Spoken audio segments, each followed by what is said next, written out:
Prince Andrew's scandalous saga refuses to fade into history.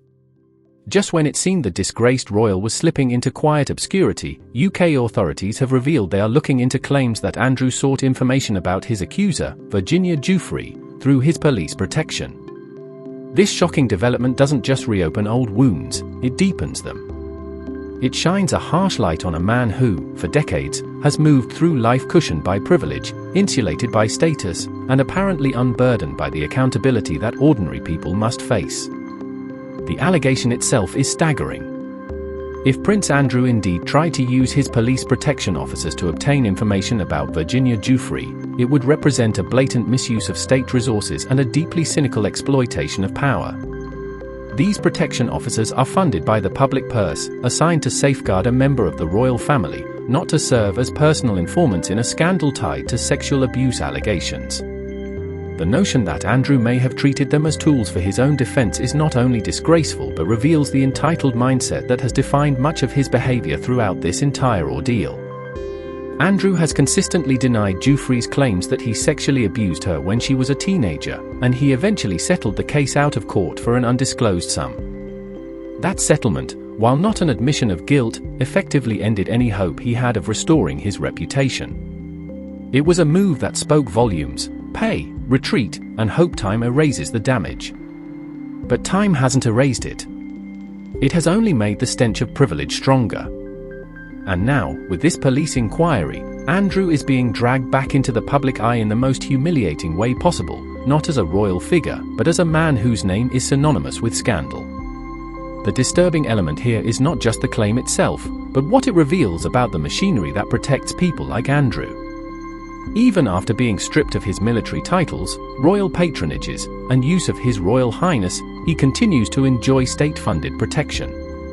That protection appears to have been so embedded in his daily life that he may have viewed it as a personal resource rather than a public responsibility. If proven, his alleged attempt to use it to dig up information on an accuser would be nothing short of an abuse of power, one that ordinary citizens could never dream of attempting. Andrew's pattern has been consistent: deny, deflect, and depend on privilege. When allegations first surfaced, he didn't submit to public scrutiny with humility. He gave a catastrophic interview, arrogantly assuming he could talk his way out of it. When legal pressure mounted, he didn't face trial to clear his name. He quietly settled, shielding himself from cross-examination. Now, faced with new scrutiny, he finds himself once again relying on a structure built to protect, not to question. But that structure is beginning to crack. This is more than a personal scandal, it's a systemic one. It lays bare how one man's royal status has shielded him for years from the full force of consequence. If any other individual were accused of using police contacts to dig up dirt on a sexual abuse accuser, there would be outrage, suspension, and swift legal action. But because this involves a prince, the process is wrapped in careful language and cautious steps. Even now, authorities say they are looking into the claims, a phrase that suggests hesitation rather than urgency. Andrew's royal status continues to warp the response around him. The moral imbalance here is undeniable. Virginia Giuffre, who tragically took her own life earlier this year, spent years fighting to have her voice heard. She stood up against a powerful institution and one of its most privileged figures. The idea that Andrew may have been using state-backed protection to pry into her private life is chilling. It isn't just disrespectful, it's predatory. It would reveal a man more interested in self-preservation than in truth or justice. For the monarchy, this development is another devastating blow.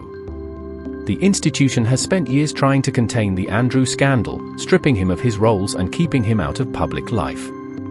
But scandals like this cannot be managed into silence.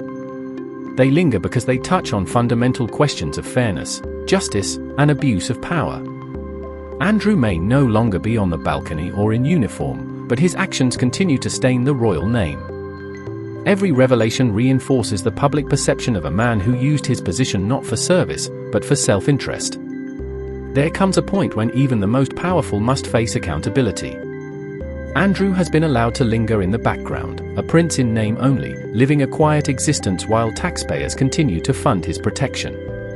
But if these allegations prove true, that protection should be the first thing stripped away. A man who allegedly uses state resources for personal gain forfeits the right to those resources. Prince Andrew's story has always been one of arrogance colliding with reality. This latest development is another collision, one that reminds the public that privilege can delay consequences but cannot erase them. The investigation by UK authorities may be cautious now, but it is a line that, once crossed, can no longer be blurred by royal protocol.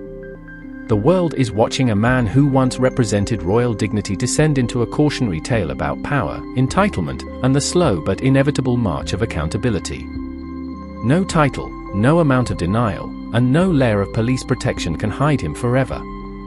The Andrew scandal isn't going away, it's deepening. And this time, the excuse of royal privilege may not be enough to save him.